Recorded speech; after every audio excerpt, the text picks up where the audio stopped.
Swinging from street lights, I wish we could go back to when we went singing in the rain. You are listening to Singing in the Rain, a podcast series that interviews artists, educators, and innovators who are focused on positive social change in difficult times. Singing in the Rain is a production brought to you by Claremont Lincoln University, CLU Live. Greetings, everyone. It's Dr. David Carter with Claremont Lincoln University, CLU Live. I'm back in the studio today with another special guest, and it's a little bit different.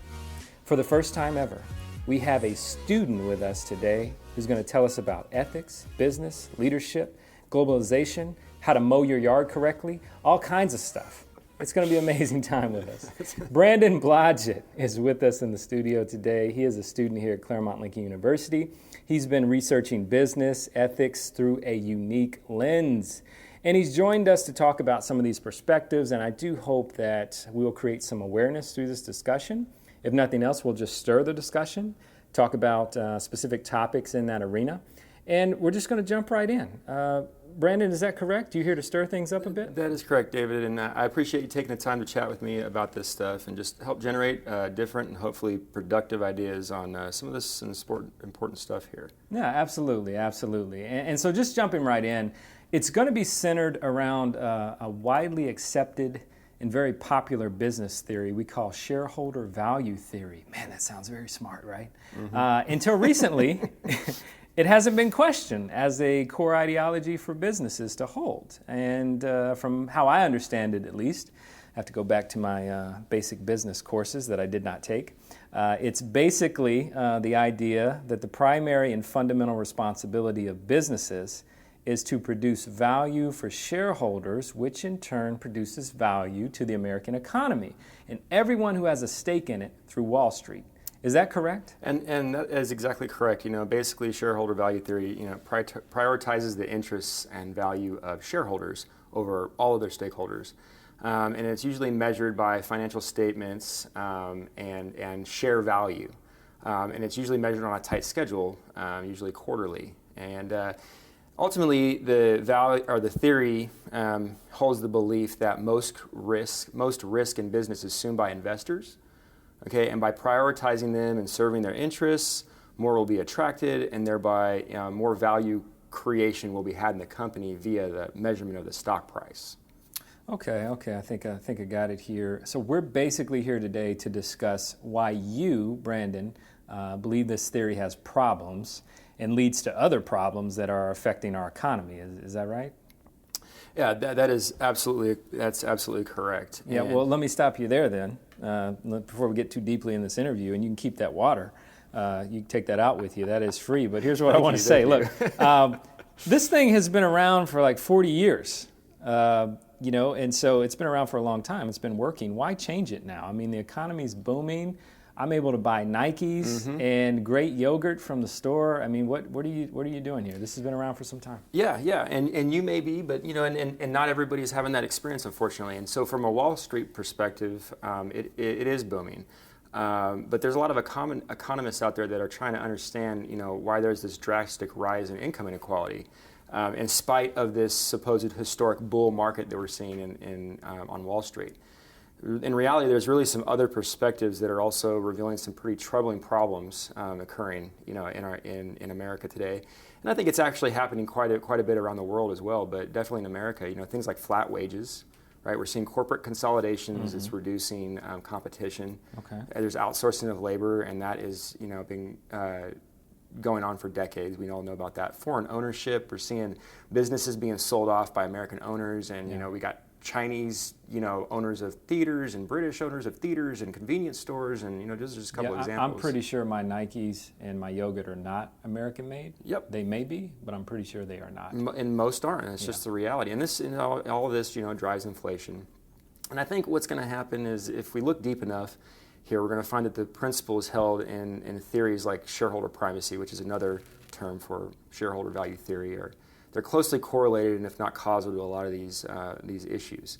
And so, obviously, they're not the only reason. There's a lot of things that go on in our economy that drive that stuff, but they're definitely not helping us, and I think it's making it worse.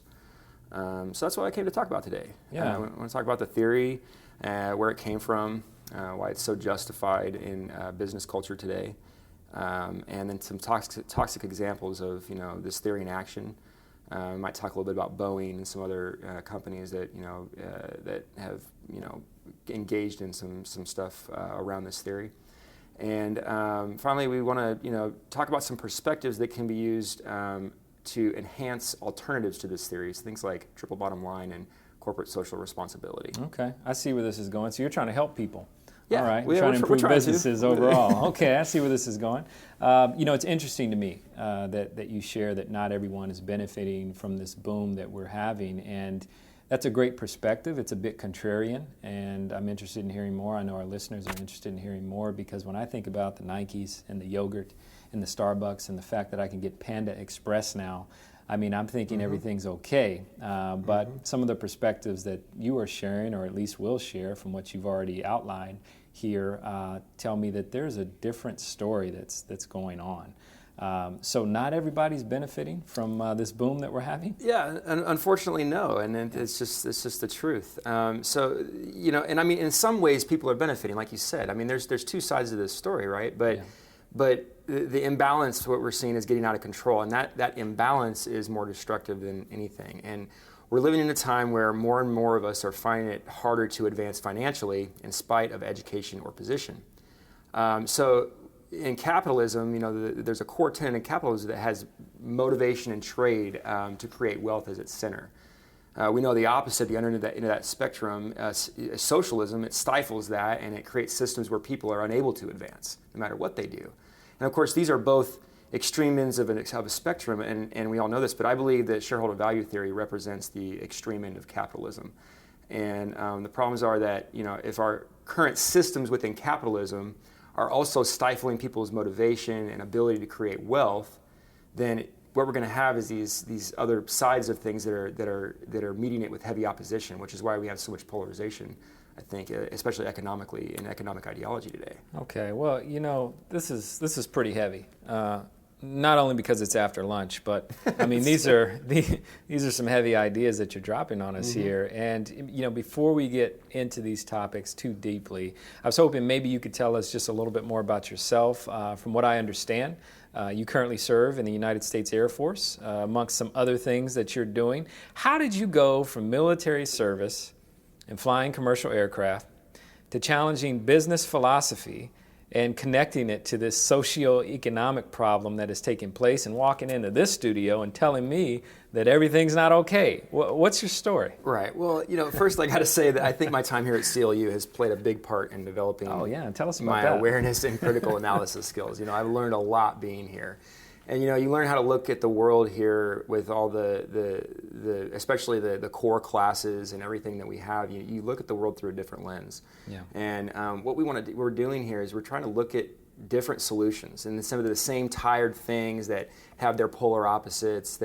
And these answers that society is giving us right now aren't working. And so this has definitely played a part in that. But yes, I have spent 17 years in the Air Force in multiple disciplines with them. And I spent a short time, as a self-employed small business owner, and most recently I started working in the airline industry. And all these experiences have helped me gain perspective on the global and world systems and relations, as well as the issues that people in local communities are dealing with. And you begin to see how much push and pull is going on when you're exposed to so many people and so many ideas and work for companies that are so interconnected to these local and world markets, and that's the airlines in a nutshell, right? Yeah. So I mean, you know what it's like, right? You step off an airplane into a foreign country with an American flag on your shoulder, and it makes you think if you're actually willing to embrace that reality, because it means something. No, it does, and that's the beauty of that. Thank you for sharing a bit about your experience, because that's one of the aims that we have at Claremont Lincoln University. For our faculty, we embody the scholar practitioner model, and that is folks who can write about theory and write about current changes and what's happening in the landscape overall. But beyond that, they're actually practicing something. They're in the field, they're doing something, they're working, They're engaged in their communities and so forth. And what I can see from your life as a student at the same time, you're also a scholar practitioner. So you're not only writing about that because we tell you to, but also right. as you're going through our coursework here, but you are engaged in the work as well, and you bring a unique perspective to the table. And I think it's very important for our listeners to understand that you didn't just walk in here with some theory that you came up with. You spent some time, you've studied this, and at the same time, you have real-world experience, 17 years in the Air Force and then some, where you have been exposed to multiple systems that will inform us about this theory and currently what's not working. So I applaud you for that, and this is exactly the type of thing that we try to share with our own stakeholders and shareholders and listeners about how amazing our students are, about the work that they're doing, and just all the incredible things that they bring to the table, because you didn't come in as a blank slate. You already had a lot of things on the plate. Right. We try to add to that as a catalyst and to help the learning process, and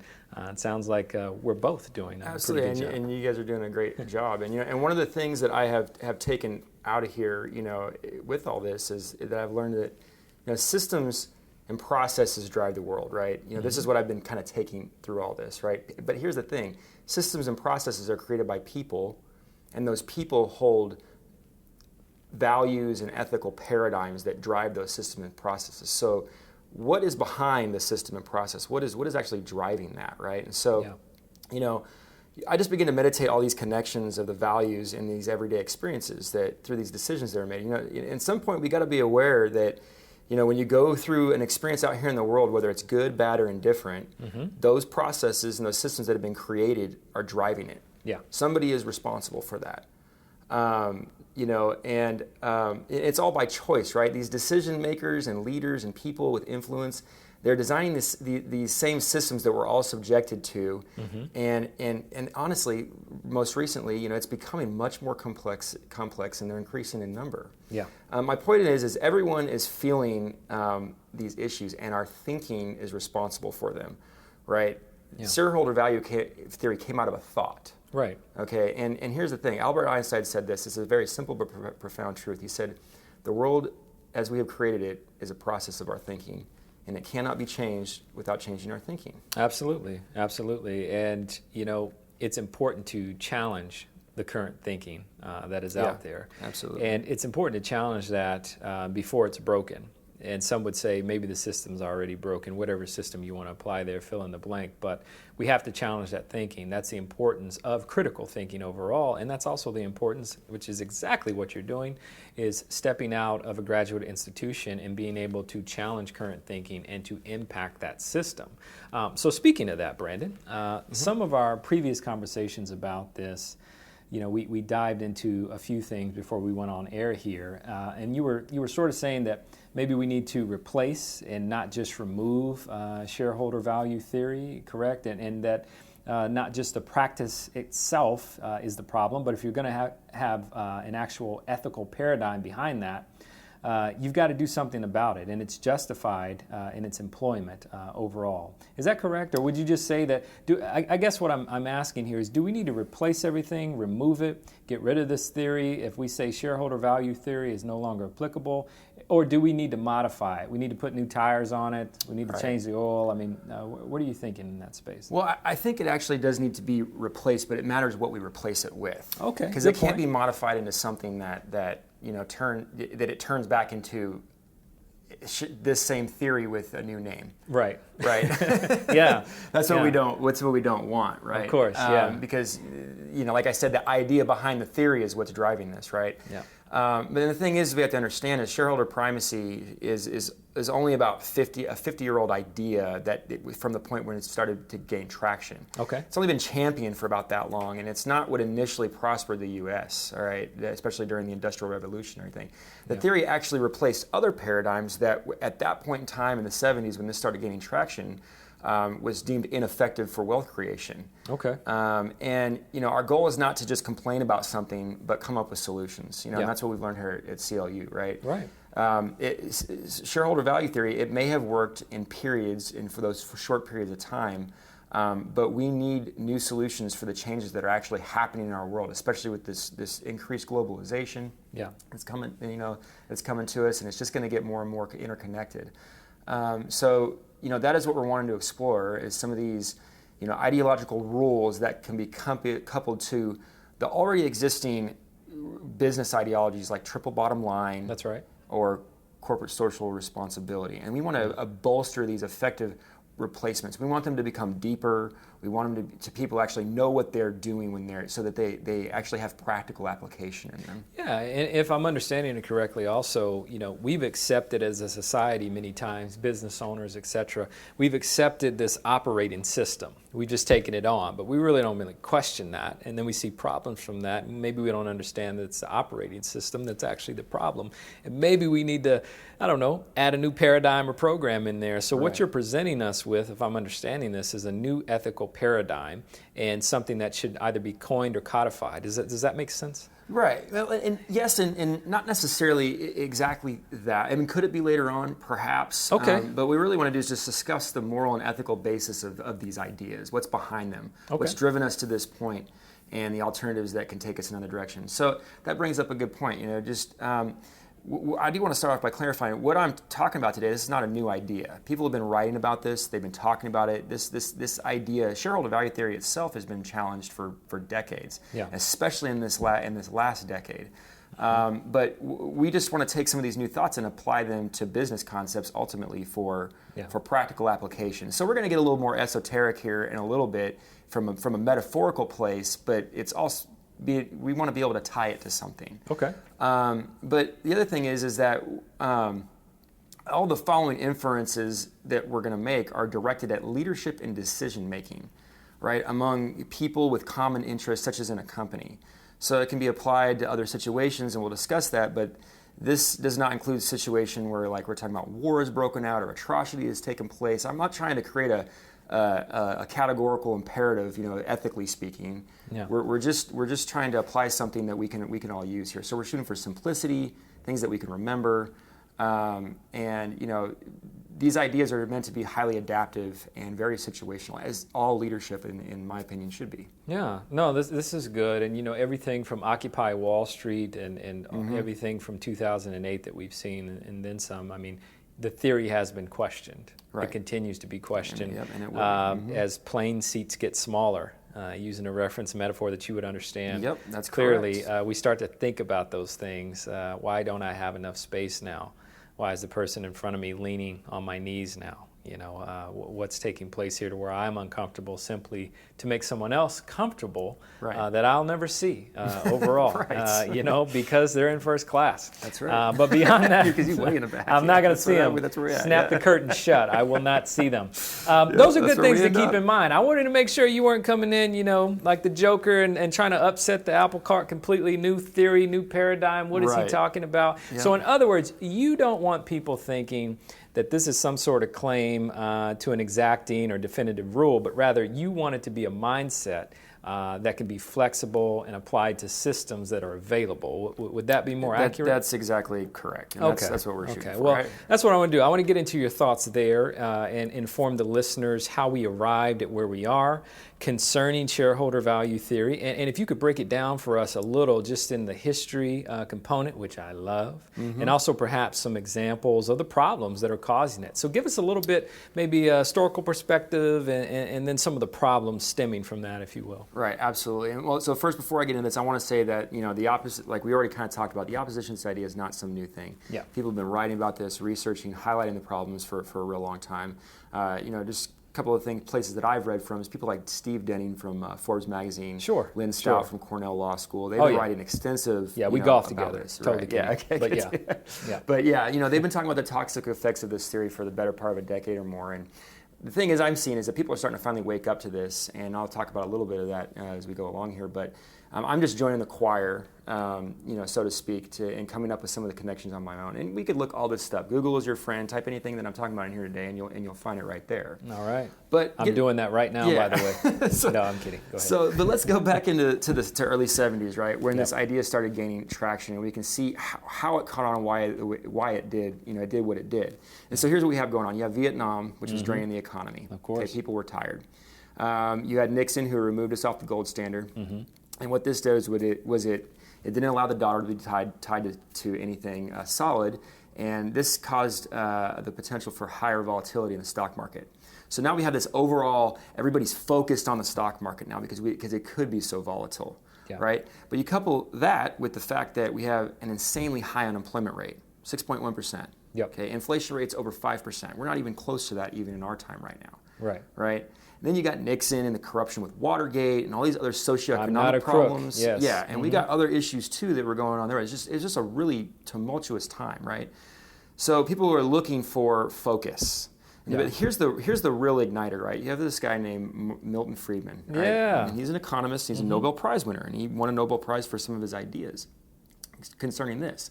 But he wrote an article in the New York Times called "The Social Responsibility of Business is to Increase Its Profits," and it laid it all out. All right, and basically, this new focus on the stock market volatility, the economic drain that was going on, made it really easy for activist investors and academics to sell the normalization of this idea, which was eventually coined shareholder value theory. All right. Basically, they sold the whole of America that focusing on profit would boost the economy for everybody. Yeah, I saw Mr. Friedman at one time through an older video where he was debating back and forth with a student about the Ford Pinto and some of the lawsuits that came out of the gas tank issue and challenges and everything that happened there. And he had repeated back at that time that yes, the social responsibility of the business is to increase its profits. So there was a lot of exchange there with this student who obviously did not agree with that. But you could see even at that time and prior to that the rise of this whole concept of, well, what social responsibility? It's a business. It's not a human.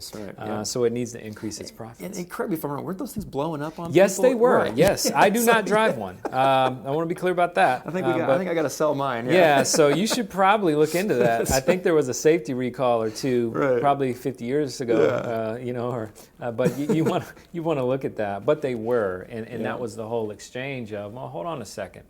You can't wash your hands of this thing. There is something that the business actually needs to do, and that's the premise from the student. And Milton said, no, social responsibility of the business is to increase those profits. I have just one more. This has to do with the Ford Pinto. I'm not sure if you're aware of the recent revelations that have come out about the production of that car. Ford produced it knowing full well that in any rear-end collision, the gas tank would blow up because they had failed to install a $13 plastic block in front of the gas tank. And Ford estimated in an internal memo that would cost about 200 lives a year. And they estimated further that the cost of each life would be $200,000. They multiplied and they found that the cost of installing those blocks in each of the cars would be more than the cost of saving those 200 lives. And over the past 7 years, the car has been produced and over 1,000 lives have been lost. It seems to me that Ford did what would be the right thing according to your policy, and yet that seems to me to be very wrong. Well, let me ask you, let's suppose it would have cost $1 billion per person. Should Ford have put them in nonetheless? You But it wasn't a question of you know that It was you're a really question only of arguing about $13 price. each. You're not arguing about principle. No. Because you Principles cannot, nobody can take the principle. Nobody can accept the principle that an infinite value should be put on an individual life. Because in order to get the money involved, in order to get the resources involved, it's not money. In order to get the resources, they have to come from somewhere. And you want the policy which maximizes the situation overall. You cannot accept a situation that 1 million people should starve in order to provide one person with a car that is completely safe. That's absolutely right. Right, and therefore you're not arguing anything about principle. You're just arguing whether Ford used $200,000 was the right number or not. No, I'm not arguing Suppose that it were at all. $200 million. No. Suppose it were $200 million. What should Ford have done? $200 million for what? Suppose it would have cost $200 million per life saved. Should Ford still have spent that $200 million? You mean per... That's not the question. That's not really the question. Yes, it is a question. Yes, that's the they should principle have. of the question. That's the only principle involved. I don't know whether Ford came to the right answer or not. That's a question of whether these numbers are valid numbers for the relative costs of different things. You're not arguing about a principle if you once agree with me that if it had been $200 million the cost per life saved had been $200 million, you would not argue.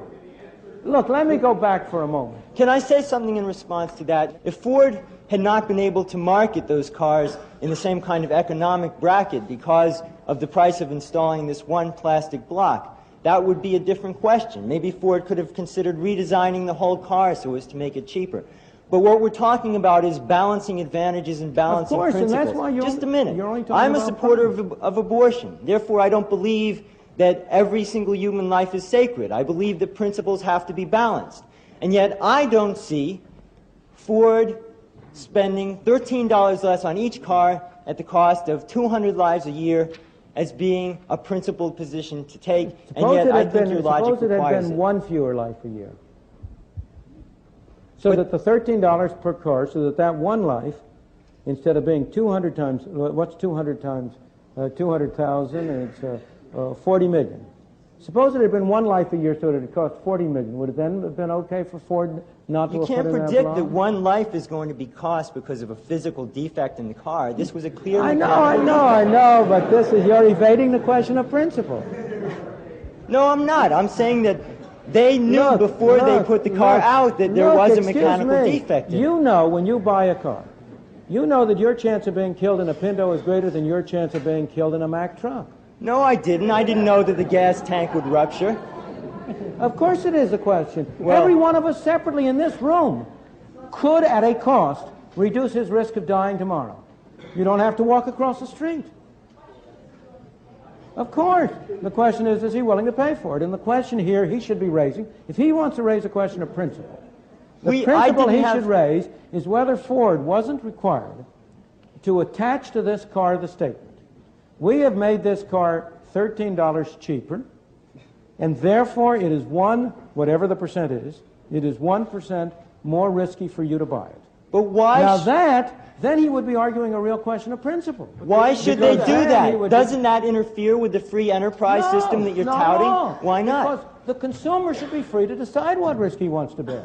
If you want to pay $13 extra for that, you should be free to do it. If you don't want to pay $13...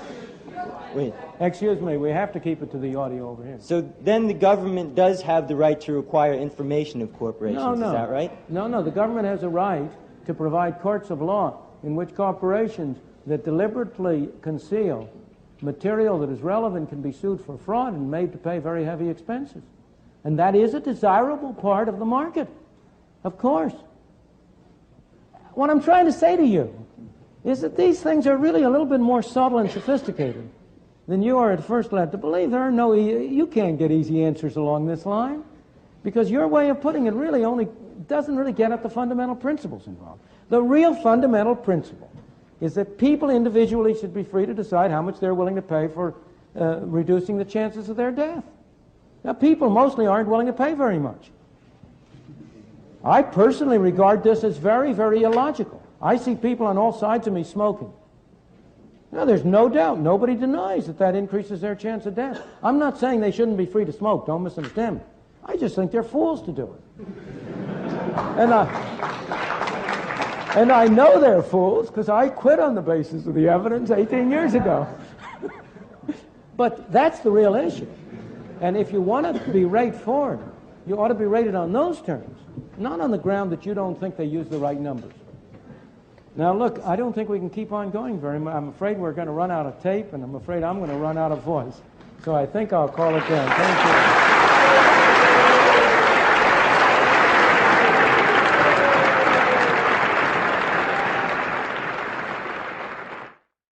you. And we took it. You know, we did. We were ready for it. Mm-hmm. The American economy wanted wins. Yep. They had gone through all this time. It was tough for people in the 70s. From when I wasn't alive then, but you can read the history and see that it was there. Yeah. And here's the thing. Friedman's argument was that the theory wasn't focused enough for investors to trust their money to CEOs when they didn't have a common and recognizable philosophy, right? Mm-hmm. So what he was trying to do was create simplicity that could be tracked by investors. Okay, that investors could actually measure and know where to put their money. Okay, and here's the thing. It worked for a while, right? We had some huge wins in the economies of the 80s and 90s. We also had some hard hits, though. We're talking about that stock market volatility that everybody was paying attention to, right? You had the crash in 87, all right? And here's the deal. It just gave people more and more reason to focus on Wall Street and base their success, on this new, more rapid volatility that was there, right? And really what it started to do was create this echo chamber around Wall Street, and that was a problem. Okay, but quick question there though, and I understand the problem, but why was this such a drastic revelation or change? I mean, what was the common practice before this? Many of us, including myself, have been led to believe that this profit is the primary idea of what made capitalism great and how we've prospered so much as a nation. And you're saying that's not correct. Right. It was sold to us by these investors, right? But it wasn't always like this. This has always been there, right? We were sold this idea by these investors and academics that had been there forever, but it wasn't always like this. And during the beginning of the Industrial Revolution, we had a concept called managerialism, all right? In the 1940s, corporate social responsibility was coined, all right? And these were the prevailing and successful concepts of the time. All right, these actually led to the company's successes. Companies like Hershey and Johnson & Johnson. And the reality was these focused on all stakeholders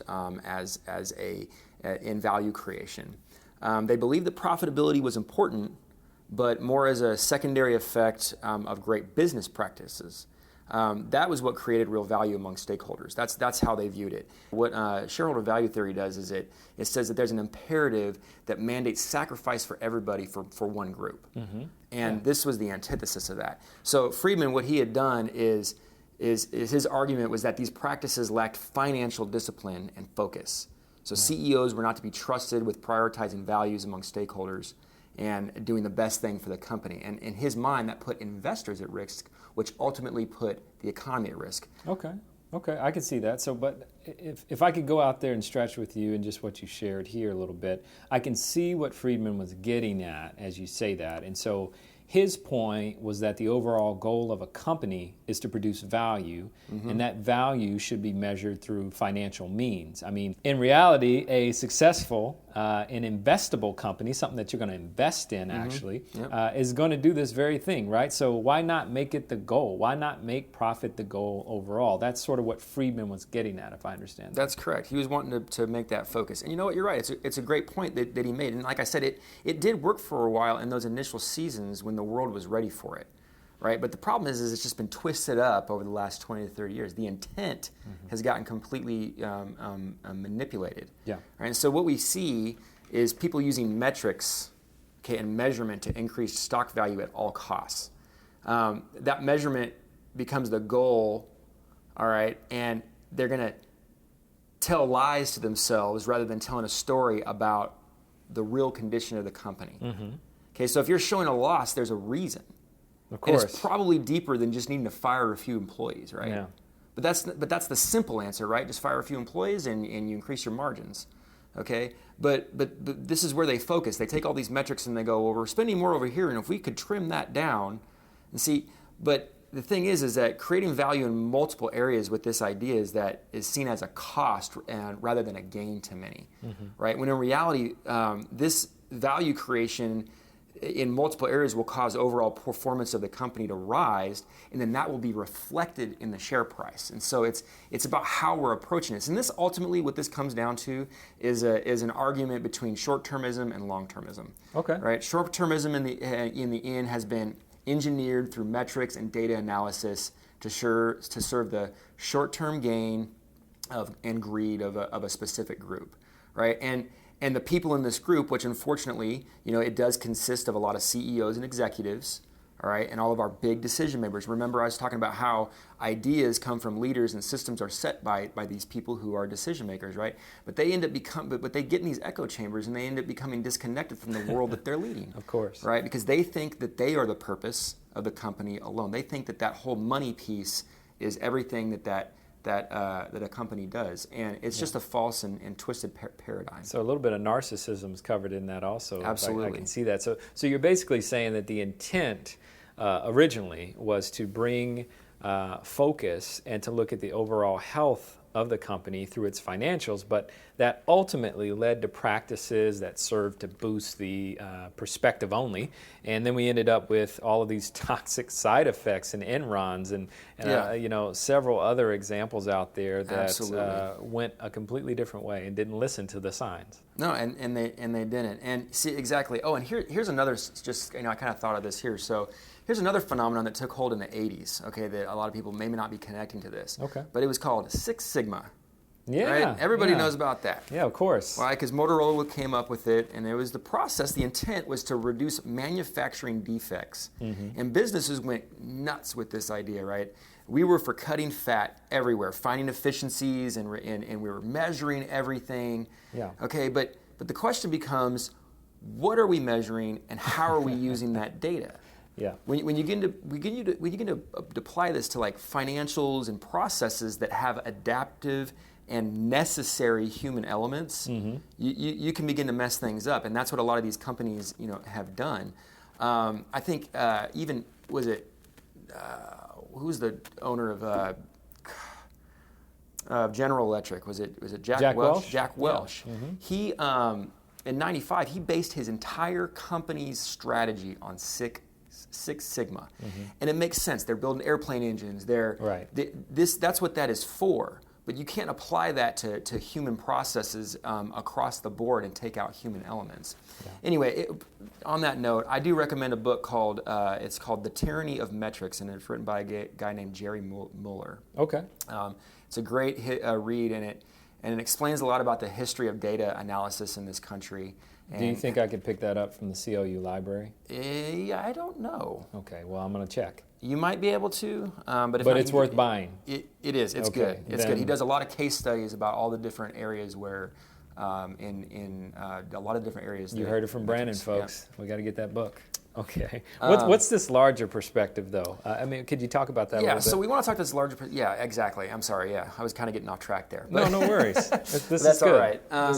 But on the larger perspective, we get these toxic side effects. That's where you kind of ended off at. And, mm-hmm. and like you said, these toxic side effects affect our economy. So here's what it comes down to. Companies, they want to save money and cut costs and increase margins. Yes. Right? So they keep employee wages flat. They consolidate with giant mergers to reduce competition.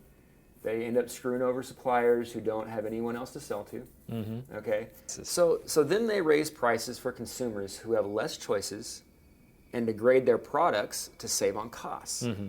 Right? And then here's the other thing they do. They want to look good on those balance sheets, right? All those financials. So they use legal financial engineering to take certain transparencies out of their statements and reflect better positions than they really are. Mm-hmm. And then you have this situation right here, because all this financial engineering is going on, and these shareholder prices or these shareholder value prices are increasing. You get the stock market booms, mm-hmm. right? And then what they do is they do the antithesis. You would think that they're doing well, so they maybe lower prices, but no, they're going to raise prices because everybody's doing better, right? And everybody can afford a little more, mm-hmm. right? But that's only if you were already invested. Yeah. And you had enough, and your wages weren't flat, that you could invest more. Mm-hmm. So what a stock market event, what it'll end up doing is actually creating more income inequality. Mm-hmm.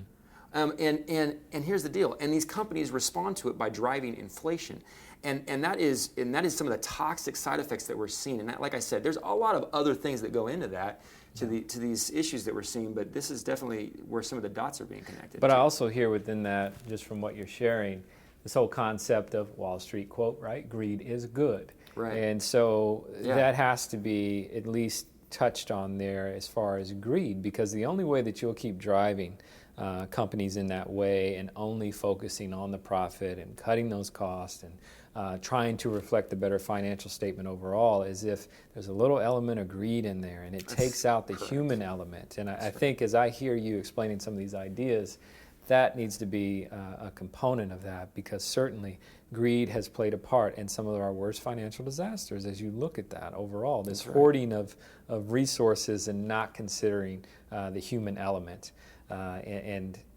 it's led to tragic effects overall. So do you have some examples? I've got a few that come to mind, but do you have examples of companies that are having real problems due to short-termism that you might be able to talk about with us? Yeah, and I'm in the airline industry, so Boeing right now, hands down, they're a mess right now. And again, though, here's the thing with this company, and you're talking about greed, but they're so big, they're almost too big to fail, right? Almost like some of the banks and all the stuff that happened back in 2008. All the automotive bailouts, all this stuff, right?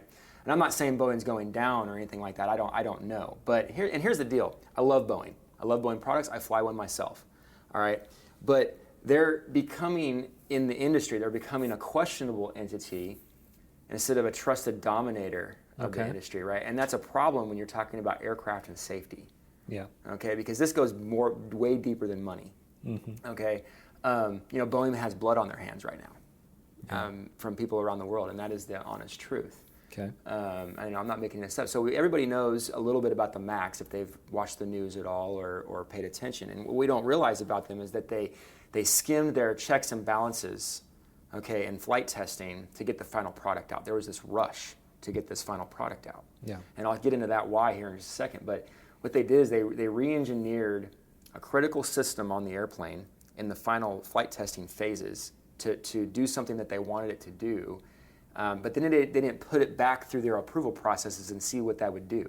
Okay. In case of other accidents, right? And then they didn't include these changes in the flight manuals for pilots. Wow. Okay. So they gave these changes.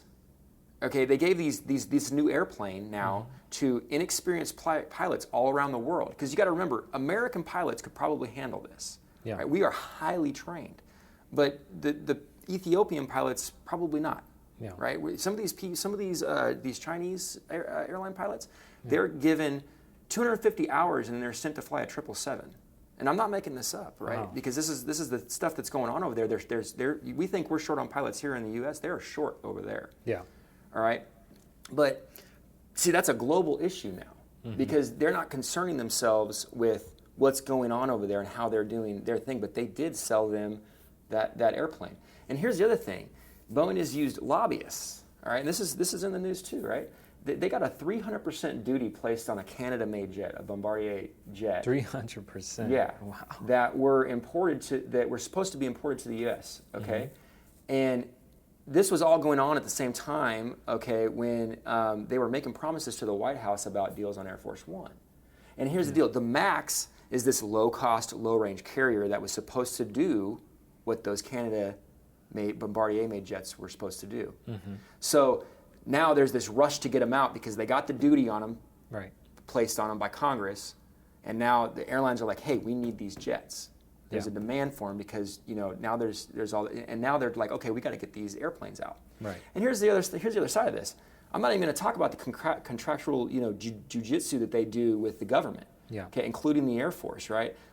If you look at what some of the problems they're having with the new Air Force tanker, all right, these were purposely designed by them to make more money instead of making a better airplane. And that's all I'm going to say about that. But you can actually see it within their contracts. So the long story short is with that, these guys, their short-termism, all this is cost the world in blood, like we just said, and it's cost the American in tax dollars, right, and in their personal pocket. You don't think that airlines have adjusted their pricing for the lost flying due to the MAX not flying? I mean, they have to keep up. Yeah. It makes me think about, just as I process that, using Boeing as an example, how the company could not have started that way. And so there had to be this transition, which brings into now with the theory overall, which speaks to the fact that the company had to evolve over time to where that thinking process had to change, where we started to value, or at least with Boeing and others, started to value something else beyond maybe the safety and the concern of its passengers overall, and of course its pilots as well. Mm-hmm. So what you described there a bit, and I don't know much about the company itself, but I can see some of the evolution in thinking to how we picked up that theory, and possibly how in some of the contracts it speaks to the fact that, look, we're going to value saving cost on this end, and maybe let's not worry about, or even think about, I always talk about the first and second level consequences with students overall, and so you make a move here, but usually there's a consequence to that. And it just seems as though because there's such a focus on profit and getting things out and all that needs to happen in this rapid pace of a society that we live in, that there was not careful concern or attention to the ethical component and also the human element to this. So I can definitely understand how this is detrimental for large companies and how it would be an easy trap to fall into for leaders. Absolutely. But what about, I want to ask you this, what about the rest of the non-public companies, so small businesses, et cetera? Yeah. You're talking about giants. Boeing's a giant. Some of these companies are giants. These are Goliaths. What about the Davids? So, where does that fall? So the problem is that this idea has trickled down to all of us. Yeah. Right? So we have been sold this lie that profit is king, and we struggle to believe anything different. We just allow people to fleece us and go, well, they like got sheep. a profit. Okay. Right? But here's the deal. It's done right in front of our face. So I got a short little story here. So I sat next to a woman on an airplane on a commute recently. Okay. Great lady, really personal. We had a great conversation. But she happened to be a vice president of this convenience store chain here in the States, which is actually, by the way, has been sold off to the Brits. And so she's second only to them. So the owners are in the UK now, which gets to my point, some of the stuff I was talking about earlier. But anyway, that should make us a little nervous. That's all I mean, that side note there. But anyway, this is a private company. It's not public. And she was in this mentality that money makes the world go round. Right? Yeah. Now remember, she is over, and responsible for 400 stores from the Midwest to California, and she was in complete justification that profit is the master interest. Yeah. Right? However, in the same breath, okay, she was upset about how, the lack of loyalty, gasp, right, from her employees, right, how bad it is and how hard it is to find good help. Of course. And here's the funny part. Right, because some of these are in the Midwest, and I know some. And I'm not naming this chain. I'm not going down that road. That's not what I'm trying to do. But here's the funny part. Right across the street from their stores is a store chain called Quick Trip. I've heard of them. Yeah. And if you're in the Midwest, Quick Trip is awesome. Yeah. How they take care of their employees. And I'm telling you right now, they're not having those issues. I see the same people in there. I go in there, week after week, and these people have been there for years because they're taken care of. And the work that is there for them. And it's an awesome company from a customer perspective as well. The point is that this idea has permeated our mentality, public or private, to the point that customers just expect this is how the world works now. Yeah. And I can understand really the need to place these ideas out in stronger force and to get them to people as you're describing it. And much like the lady there, she doesn't like something that's going on, but she doesn't maybe see the full picture of that, and so for accountability and such. But isn't that good enough? Just put these ideas out there. I mean, isn't the fact that so many top CEOs signed a pledge, to turn the tide, that we can just go back to what works, a triple bottom line, and overall CSR? Isn't that enough? And that's exactly right. So you're talking about the pledge, I am right? talking about You're talking about the round table pledge. Yeah, Everybody didn't just know signed. I read about that, did you? Yeah, exactly. So you read about the pledge, right? So this just happened, here in the last few months. They got 180. Like you said, you already knew about it, but 180 CEOs got together with this organization called Business Roundtable, and they signed a pledge that said, "Hey, we're getting rid of shareholder value theory." So it's already on the way out, right? It's happening. But the problem is that people are aware, and they're aware that this theory is destructive, but they don't really believe that companies are going to change, and they don't believe that that it's going to happen because they've been damaged by this for so long. Right, like I said, we don't even know when this. A lot of us just don't even. They think this has been forever. Yeah. Right. So here's an example. Jeff Bezos, and I'm not throwing the guy under the bus. I think he's a great leader and he's done great things. Yeah. But he came under scrutiny, of course, as any billionaire would, right, for signing the Roundtable Pledge and then cutting benefits for Whole Foods employees recently. Yeah. And that's a problem. We got to bring into reality what it means to actually shift from these practices. And I don't know what his deal was. That may have been in the works well before he signed the pledge, and this was just an after effect or whatever. We don't know. So I'm not throwing the guy under the bus. But the thing is that we can use these theories like triple bottom line and corporate social responsibility as core philosophies to replace SVT, but we have to go deeper than that. Okay. And that's what we're looking to do. We're looking for companies to work thoroughly to serve the interests of the community, the employees, the customers, the suppliers, and the shareholders. Okay, and that's what Business Roundtable was about, that they signed a pledge saying that they would do that. Yeah. Okay, but see, what does that mean? How do you possibly balance all of those interests when they're going to conflict? Right? Yeah, that's a tough cookie. It's a tough one, right? What does community mean, right? Yeah. See, sure, community should include the environment, of course. But what about how much time people spend using your product? Yeah. How much nonsense do they have to go through to actually use your product? That's a good question. Right? Because it doesn't just affect the customers themselves, it actually affects those customers' lives and the people that they connect to, right?